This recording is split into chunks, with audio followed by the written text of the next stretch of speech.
Hola, buenos días a todos. Bienvenidos a esta primera dentro del mundo virtual charla que se da dentro de este quinto Congreso Internacional de la Fundación Cinemascomic. Ya saben que este año, pues el tema que se ha elegido es la gran migración del TVO a la plataforma. Vamos a comenzar.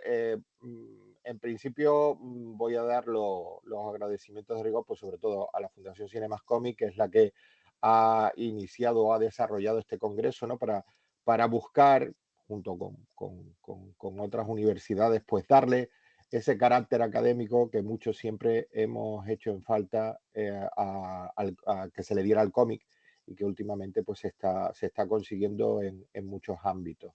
Y también, por supuesto, a la Cátedra Cultural Moebius de la Universidad de La Laguna. Aparte, pues tenemos toda una serie de colaboradores en este congreso que quizás sería muy largo enumerar, pero bueno, que los pueden ver en la parte de baja del recuadro que en este momento nos contiene. Y ya sin más dilación, pues presentarles al responsable, a la persona que se va a encargar de esta conferencia, que no es otro que Francisco Pomares, presidente de la Fundación Cinemascomic y del Salón Internacional del Cómic de Tenerife. Y bueno, él no hace falta que nos extendamos sobre su currículum, que es amplio y extenso, sobre todo dentro del mundo del periodismo, de la docencia universitaria y de otros ámbitos de la cultura. Pero quizás lo que sí es más desconocido es su gran afición al mundo del cómic, su compromiso con este mundo, también con el cine y con la divulgación y la unión entre estos dos mundos.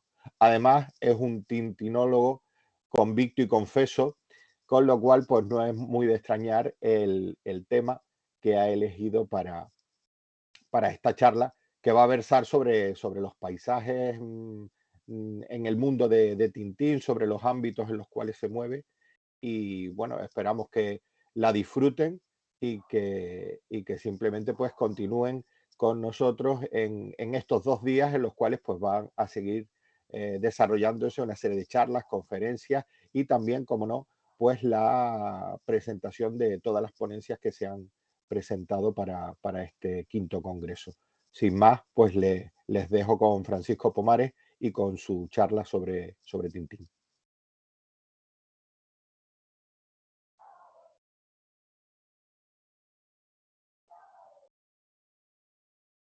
Muy bien, muchas gracias Patricio, y muchas gracias a todos los que desde el espacio virtual estén siguiendo esta charla, más que conferencia yo la calificaría de charla, una charleta con todos ustedes, y a quienes se puedan incorporar más tarde a verla en internet. Eh, eh, Patricio me ha calificado de tintinólogo. Yo creo que ese es una especie de timbre de gloria que solamente se consigue cuando se llega a un nivel de expertización sobre la figura del personaje creado por el G que probablemente yo no tengo. Pero si ser tintinólogo es una cuestión que depende del corazón, pues probablemente sí lo sea, ¿no? Hace unas semanas, con ocasión del Día del Cómic, TVOsfera, que como ustedes saben es una de las grandes publicaciones de estudios del mundo de la historieta en España, probablemente la más importante, convocó a una serie de amigos del mundo del cómic, estudiosos, divulgadores, dibujantes, para que hablaran un poco de cómo se engancharon o se vincularon en el cómic, ¿no? Yo lo hice de una manera bastante singular y fundamentalmente gracias a la aparición de Tintín en mi vida. Hay gente que recuerda lo que estaba haciendo el 23 de febrero, cuando se produjo el golpe de Estado del coronel Tejero, ¿no? O hay gente que recuerda que era lo que estaba haciendo cuando se cayeron las Torres Gemelas. Yo lo que recuerdo siempre es lo que estaba haciendo cuando me encontré por primera vez con un libro de Tintín, concretamente con El Loto Azul, que fue el primer libro al que me enfrenté, y lo hice, pues creo recordar que cuando tenía 11 o 12 años. Fue con ocasión de un accidente de circulación. Fui atropellado por un coche por culpa mía, por no mirar cuando debía al cruzar una calle, y en ese estuve en coma un tiempo y luego estuve en recuperación durante bastante tiempo en un hospital. Y iban a visitarme familiares, ¿no? y mi tía Juanita me llevó el primer Tintín, el Loto Azul. Y a partir de ese momento, en la medida en que me fui recuperando, pedía ansiosamente a todos mis familiares que me trajeran más álbumes de Tintín. Y así fui leyéndolos de una manera básicamente desordenada, como nos hemos acercado todos a la figura de Tintín. Pero bueno, les decía este preludio para que entiendan que la vinculación que siento con el personaje es básicamente una vinculación de carácter sentimental. Ha sido muy importante en mi vida. Suelo decir que si yo soy periodista es porque Tintín era periodista, o eso creíamos los que lo leíamos cuando éramos niños, porque la verdad es que Tintín es un periodista muy singular. Jamás en toda su vida ha mandado un artículo o se ha sometido a la dictadura de un editor o de un redactor jefe, ¿no? Es un periodista que nunca ha escrito. Pero en cualquier caso, esa visión romántica de lo que era el periodismo es la que me llevó a dedicarme al periodismo desde muy joven y en ello sigo todavía. Vamos a ver, en su historia del siglo XX, por ponernos ya, meterle cuchara al asunto, el británico Eric Hobsbawm, que es uno de los principales historiadores del siglo pasado, afirmaba que el siglo se inició con la Revolución de Octubre de 1917 y finalizó con la caída del muro de Berlín en 1989. Si aceptamos esa afirmación, habrá que aceptar también que el recorrido histórico y geopolítico de Tintín se corresponde con el del propio siglo. Y así es, en efecto, y también desde una perspectiva geográfica, en su sentido más amplio, porque uno tras otro, los álbumes de Tintín nos ofrecen una extraordinaria descripción del mundo que le tocó vivir a su creador, muy en línea con la mejor tradición geográfica académica de la primera mitad del siglo XX, la denominada geografía regional francesa, inspirada por Paul Vidal de Lablache, una de las obras emblemáticas de la geografía universal que tuvo una enorme difusión en todo el mundo francófono, se publicó en paralelo a los 13 primeros álbumes de Tintín. Más de 2 décadas para describir y explicar de forma solvente, pero también amena, la geografía universal entre las dos guerras mundiales, exactamente la misma que encontramos en los álbumes, la misma cronología que encontramos en los álbumes que van desde Tintín en el país de los soviets, que aparece en 1930, a las 7 bolas de cristal, que aparece en 1948. Hergé no se inspiró directamente en la geografía universal, lo hizo más bien en las revistas que él leía, que eran Paris Match o el National Geographic americano, tal como demuestra Michel Farr en su libro Tintín, el sueño y la realidad. Sea como sea, lo cierto es que Tintín se mueve por los paisajes del mundo más que como un periodista, como un aventurero.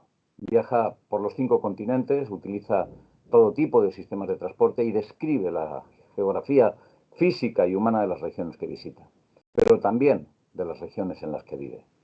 El primer paisaje de Tintín yo creo que es una de las claves de su formación como personaje, porque es también el paisaje vital de su creador, de Hergé. Es el paisaje urbano de la ciudad de Bruselas, una ciudad esencialmente gris y burguesa. Cuando Julio César llegó a Bélgica en el 57 a.C., ni se dignó parar en lo que hoy es Bruselas. El firme sobre el que se asienta lo que hoy es la capital de Europa era entonces una marisma infecta, alejada de las rutas principales que cruzaban el mundo conocido. Aún así, esas marismas fueron elegidas por los grandes dignatarios y los generales de la Legión Romana como lugar para construir sus mansiones en la zona del norte de Europa, ¿no? Bajo lo que hoy son la Cheus de Hachet y la Rue Haute, se han descubierto estatuas de bronce y monedas que atestiguan la extraña predilección de los burócratas y funcionarios de Roma por esta tierra oscura y sin pasiones. Desde entonces, esa ciudad ordenada y aburrida, capital tradicional de una nación que solo, únicamente existe en la mente de los belgas, se ha mantenido fiel a su origen, abierto a los extraños. Fue invadida por las hordas bárbaras que derrotaron las legiones y redujeron a cenizas el imperio de los Césares. Y Bruselas ha dejado cruzar sus calles a los tercios españoles, a los ejércitos de los Habsburgos y a las tropas de Napoleón, derrotado, algún tiempo después de entrar en Bruselas, apenas unas decenas de kilómetros de la Gran Place de Bruselas por el inglés Wellington. Bruselas, la tierra de Tintín, la ciudad de Tintín, ha vivido 2 guerras mundiales, ha sido invadido por los prusianos del Kaiser Guillermo y por las divisiones de Hitler, y nada de eso interrumpió nunca el ritmo imperturbable de esta ciudad, de comerciantes acostumbrados a padecer la historia sin grandes alaracas.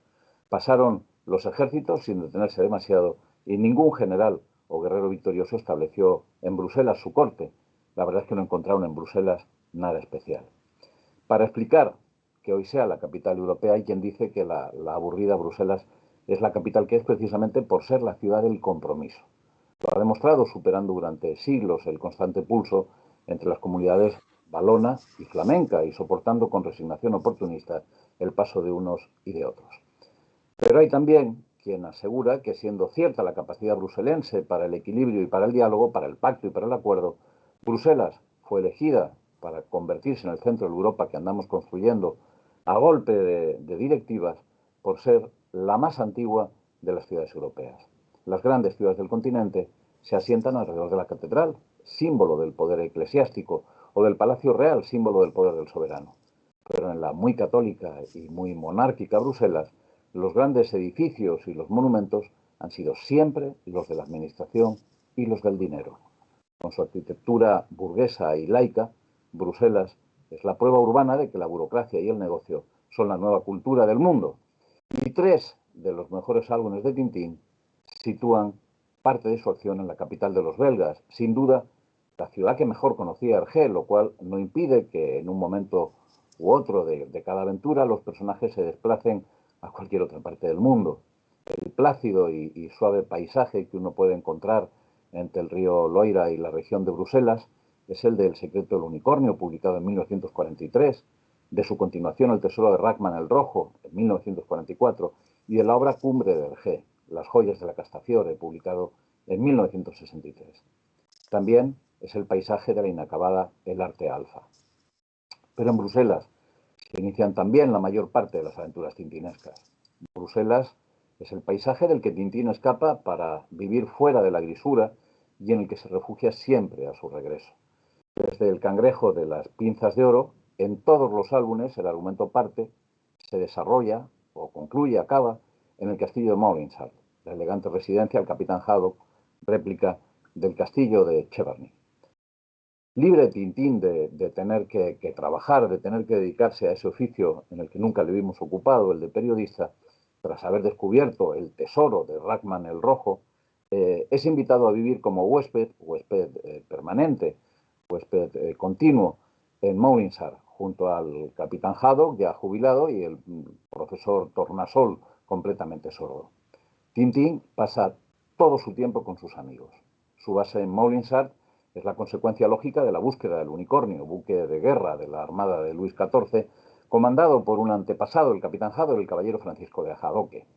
La búsqueda de los restos de ese barco y su tesoro es el argumento del díptico más famoso de las aventuras de Tintín, compuesto por El secreto del unicornio y El tesoro de Rachman el Rojo, ambos llevados al cine en la respetuosa incursión de Spielberg en el onirismo y en las aventuras de Tintín. Spielberg lo que hizo fue juntar las dos aventuras, a las que incorporó también una parte del cangrejo de las pinzas de oro, y construyó una historia que por parte de la mayor parte de la mayoría de los amantes de Tintín ha sido recibida de una manera acogida. Y yo creo que, de una buena acogida. Y yo creo que esto sucede fundamentalmente porque la historia del antepasado de Haddock, la cuente Hergé o la cuente Spielberg, es un brillante ejercicio de recreación histórica que implica un viaje de ida y vuelta que nos lleva desde las calles donde vive Tintín, en un barrio popular de la capital de Bélgica, al paisaje aristocrático de Moulinsart y a su castillo. Se trata de un paisaje sin duda muy distinto al del sudeste de Inglaterra y más aún al de Escocia. Ambos, esos dos paisajes presentados en La Isla Negra, que se publicó en 1938, el único álbum que Hergé dedicó enteramente a un país europeo. En El centro de tocar, publicado al año siguiente, y en El asunto Tornasol, de 1956, Hergé recurre de nuevo a la geografía imaginaria, en este caso una geografía imaginaria europea, pero de muy sencilla identificación geopolítica. El primero, El centro de tocar, es ni más ni menos que la recreación de la historia del intento de anexión militar realizada por los nazis en Austria un año después de haber ocurrido. Hergé la dibuja, crea este álbum un año después de que se produjera el Anschluss de Austria. Ciertamente no se puede plantear una identificación absoluta entre el cetro de Ottokar y la entrada de los ejércitos alemanes en Austria, pero básicamente porque hay unos rasgos diferenciadores. Digamos que la corte del cetro de Ottokar tiene unos rasgos británicos en algunos casos y típicamente balcánicos en todo lo demás, mientras que en otras historias, como las que se representan en el asunto tornasal, lo que ocurre es que Moldavia ha crecido, se ha convertido en un baluarte de los países capitalistas frente al mundo comunista, y lo que se representa es un episodio de rivalidad entre ambos bloques durante la Guerra Fría, representados por ese conflicto armamentístico entre Moldavia y Borduria, dos países imaginarios. El viaje es, sin duda alguna, la pieza básica del universo de Tintín. No hay aventura si no hay viaje, ya sea a un país real, a uno imaginario o incluso a la Luna, hacia donde Tintín parte en 1953 con objetivo la Luna y llega un año después, en 1954, con aterrizaje en la Luna. Llega, aunque el viaje dura mucho, dura ese año que tarda entre uno y otro álbum, Hergé coloca a Tintín en la Luna 4 años antes del lanzamiento del primer satélite que se manda que se envía al espacio en este planeta, ¿no? 4 años antes del lanzamiento del Sputnik, primer satélite artificial, y 15 años antes de aquel famoso 21 de julio de 1969, en el que los astronautas del Apolo 11 pusieron los pies por primera vez en la Luna, ¿no? Hergé saca siempre partido de la aureola mítica y legendaria que acompaña al viaje desde el Ulises de Homero, y también al hecho de que viajar es siempre, en esencia, algo mágico, simplemente porque nos aparta de lo cotidiano y nos introduce en un espacio desconocido. Hergé es consciente de que su siglo ya no es el siglo XIX, el de las grandes exploraciones geográficas y científicas a tierras remotas que aún no habían sido exploradas ni cartografiadas. Su siglo es el siglo XX, el siglo de la revolución de los transportes y de los medios de comunicación. Georges Remy, Hergé, inicia su particular vuelta al mundo en Tintín, como dijimos al principio de esta charleta, en el país de los soviets, en 1930, reflejando lo que fue la revolución soviética, ¿no? Se trata de un álbum del que Hergé no se sintió nunca especialmente orgulloso, fundamentalmente por su sesgo ideológico claramente anticomunista, visceralmente anticomunista, y por su limitado trabajo de documentación previa. Hay que tener en cuenta que estamos ante un Hergé que está empezando a publicar Tintín, lo hace en una revista infantil vinculada a un periódico católico, y bueno, lo que intenta representar con Tintín en el país de los soviets es el sufrimiento digamos, de los católicos, el sufrimiento de las monarquías, de las personas que están vinculadas al antiguo poder zarista, en una sociedad donde todo ha cambiado, donde todo se ha transformado. Pero a pesar del sesgo ideológico, por un lado, y también de la ausencia de un trabajo de documentación importante, a pesar de la relativa pobreza de los detalles en relación con el resto de las aventuras de Tintín, la geografía física y también humana de la joven Rusia soviética no es ajena al libro. Las extensiones desoladas e inmensas de la estepa rusa se identifican con claridad, así como también los paisajes industrializados creados por el nuevo régimen proletario. Hergé nunca quiso que este libro se volviera a publicar. De hecho, él retocó todos los libros que hizo en blanco y negro, que publicó en blanco y negro, los retocó posteriormente para llevarlos al color, y solamente ahora, en una operación bastante incomprensible, la casa propietaria de los derechos de Hergé, Moulinsart, ha decidido publicar Tintín en el país de los soviets en un espantoso retoque de color que ni tiene que ver con el color que daba Hergé, ni tiene ningún sentido para rescatar una obra absolutamente clásica.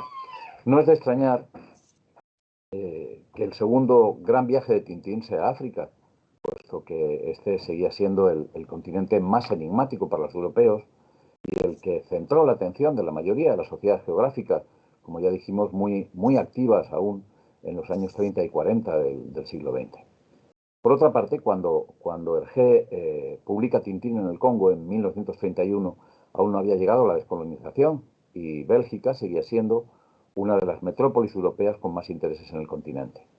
Concretamente, el Congo belga, el antiguo Zaire y la actual República Democrática del Congo, era un territorio 80 veces mayor que Bélgica y fue explotado como una auténtica reserva de recursos naturales de todo tipo hasta bastante después de la Segunda Guerra Mundial y desde los tiempos del monarca Leopoldo II, que expolió la región y maltrató miserablemente a sus habitantes como si dirigiera un campo de concentración. Eh, Cuando Tintín llega a África lo hace en barco. El barco es uno de los medios de transporte por el que Hergé sentía una singular, una especial predilección, lo que se observa con bastante claridad si uno atiende al gran número de viñetas que suele dedicar a los barcos, ¿no? Y a esas chimeneas, diciendo tú, que aparecen, esas chimeneas de barco que aparecen en multitud de sus libros. En Tintín en el Congo, por poner un ejemplo, Hergé reserva al barco las 10 primeras viñetas, perdón, las 10 primeras páginas de las 62 páginas de ese álbum. Y no solo porque los peligros que acechan al personaje empiecen ya a manifestarse en el trayecto inicial del barco, sino porque el barco efectivamente seguía siendo en ese momento el medio de transporte principal para largas distancias. Ya había empezado a aparecer los aviones, ya había líneas comerciales, pero tenían un impacto infinitamente menor al que tenía la navegación en barco. El barco es para el aventurero, para el viajero, el paradigma de la libertad. En La Estrella Misteriosa, en el puente de la Aurora, por cierto, el Aurora es un error de Hergé a la hora de dibujar, es un barco muy pequeño que jamás habría podido realizar la singladura, la navegación que se le atribuye. Pero bueno, en el puente de la Aurora, la espuma del oleaje nos azota la cara a los que leemos Tintín como se la azota a él también. Eh, es como si nos acompañasen en Verne o en Salgari, ¿no? El mar es el patrimonio del hombre de acción, es una fuente de auténtica aventura y el barco es su hogar. Tintín navega incansablemente en todas sus aventuras. El barco es entonces el único medio de transporte intercontinental entre los continentes en el periodo de entreguerras. Era la época, la era de los grandes transatlánticos, cuando cruzar el charco no equivalía a pasar la noche en un aeropuerto para dar un salto de un lado a otro. Hergé nos transmite la epopeya del lobo del mar, en constante lucha contra los elementos en pequeñas naves, como el Aurora ya citado y el Sirius de Haddock, o el Valmy del capitán Chester, o el Sereno del malvado contramaestre Halland, u otros más grandes, como los cargueros Arikamaru, Calaboujian, después llamado Tegel Amilá, el Pachacomaki y el Ramona, todos ellos barcos usados con fines delictivos, o el Speedul Star, también en el que aprendimos que los buques tienen que llevar siempre un radiotelegrafista. A la hora de dibujar barcos, Hergé era tan maniático que incluso llegó a embarcar para tomar apuntes de los barcos. Su virtuosismo, en este sentido, en el retrato de los barcos y el paisaje del mar, llega con un último álbum marítimo, Stock de Coque. Aquí se despliega un auténtico ballet en el Mar Rojo, ¿no? El simbolismo del conflicto que hay siempre en los álbumes de Tintín entre el bien y el mal queda representado por la llegada de un acorazado estadounidense, Los Ángeles, que socorre a Tintín. Pero la odisea marítima de nuestro personaje, del redactor del Le Petit Vingtième, comienza realmente con su encuentro con el capitán en uno de sus álbumes más fascinantes, al que ya hemos citado en alguna ocasión, El cangrejo de las pinzas de oro, donde Tintín conoce por primera vez el desierto, ese otro mar, un mar de arena, al que también viajará en pos de los cielos abiertos y los paisajes inabarcables. El gran símbolo marino de Tintín es, sin duda, el submarino tiburón de Tornasol. Con él, a pesar de las reticencias de Haddock, podrá localizar los restos del unicornio en el tesoro de Hermano el Rojo, y la venta de la patente de ese submarino de Tornasol a la Armada permitirá comprar el castillo de Moulinsart, donde residirán a partir de entonces Tornasol, Haddock y Tintín.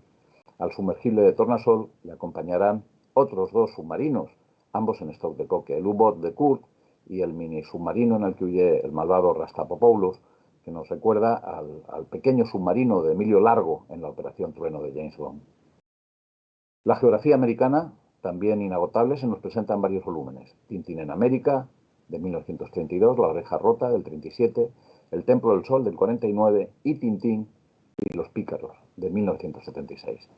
Tintín en América podría haberse titulado mejor Tintín en Norteamérica o Tintín en Estados Unidos, porque son la cultura y la geografía norteamericana las que aparecen reflejadas en Tintín en América, sin apartarse de los paisajes más arquetípicos de los Estados Unidos, ya entonces muy popularizados por el cine. Por una parte, el típico paisaje del Western, el Far West, y por otro, el nuevo y espectacular paisaje urbano que se levanta en ciudades como Chicago o Nueva York, llenas a rebosar de rascacielos que despiertan la admiración de los europeos.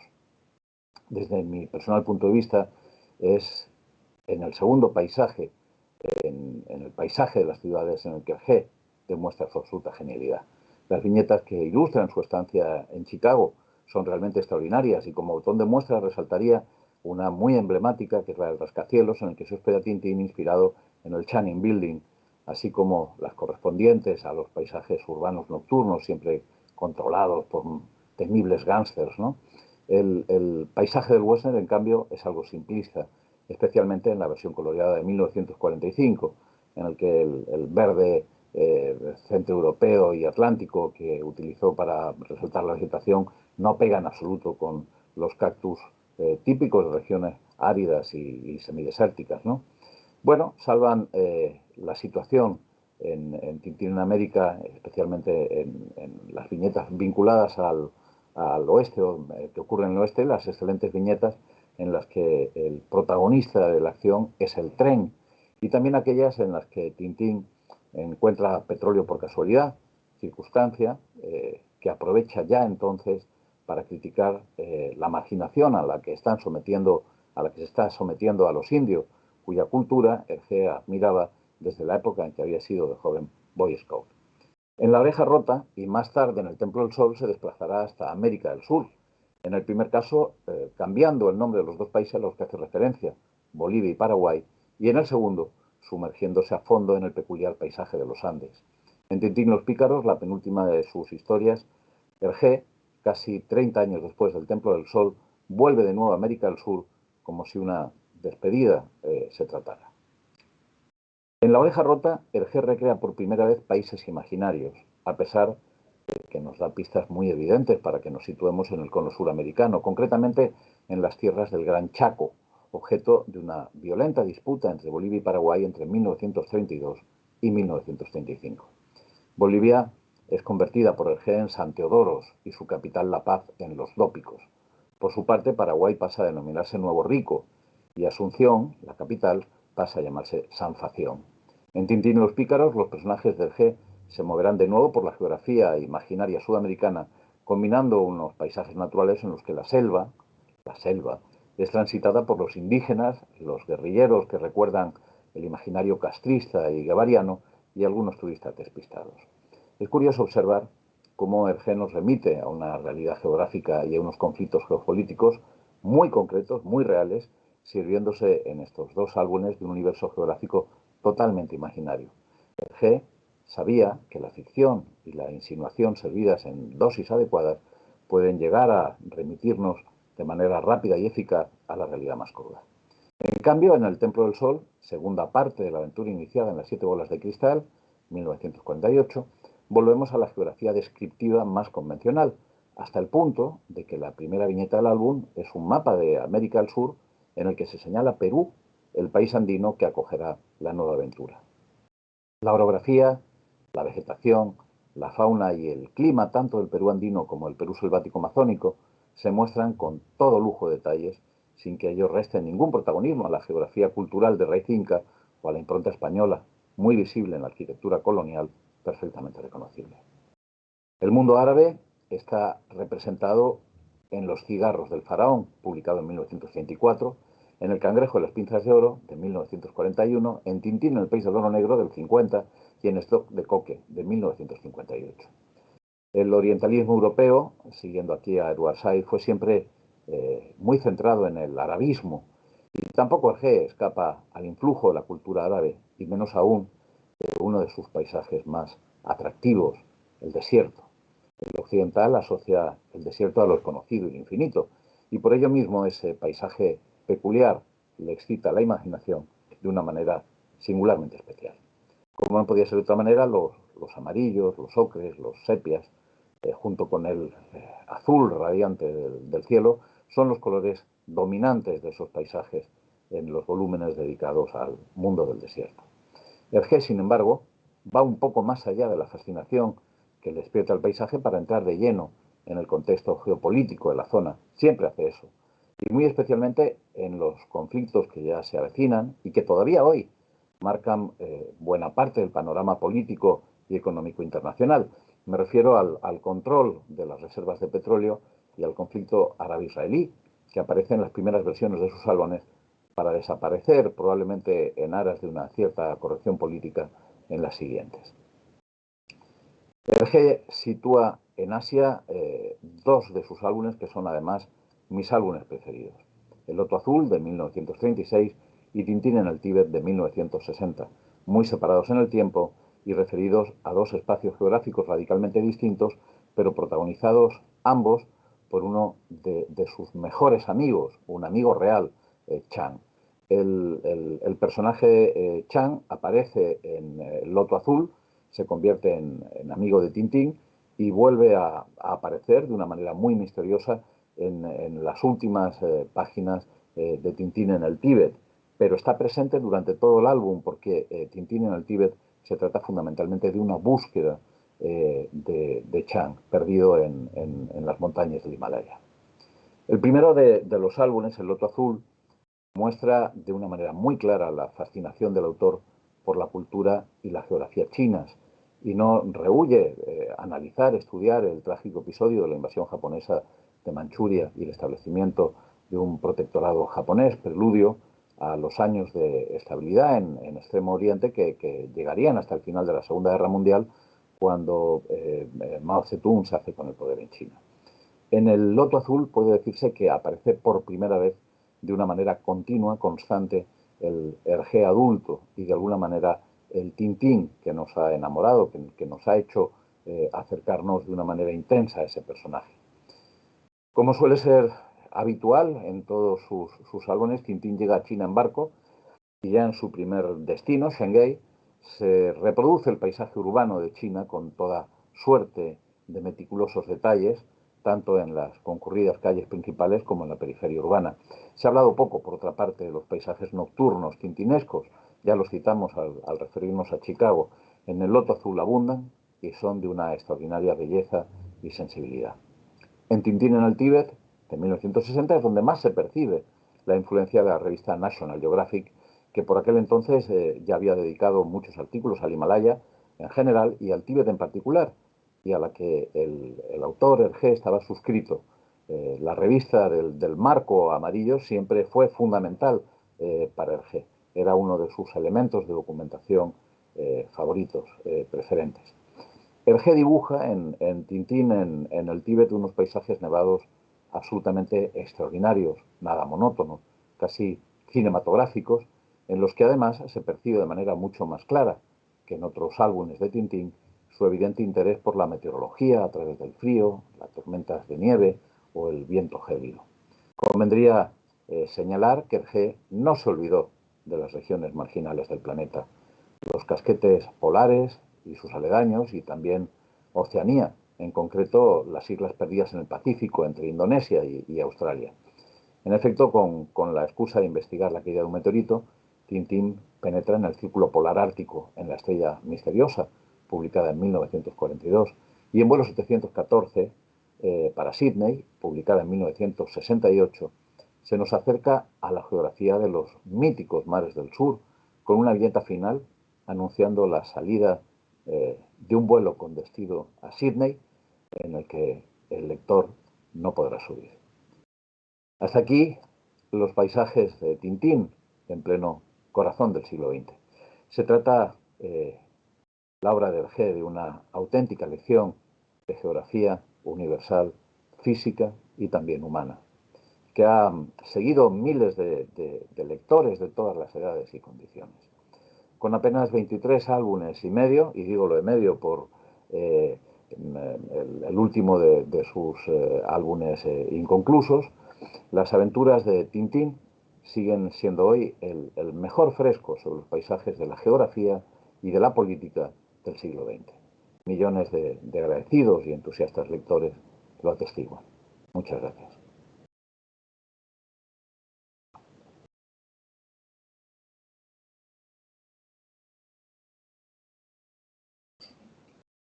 Pásate hoy.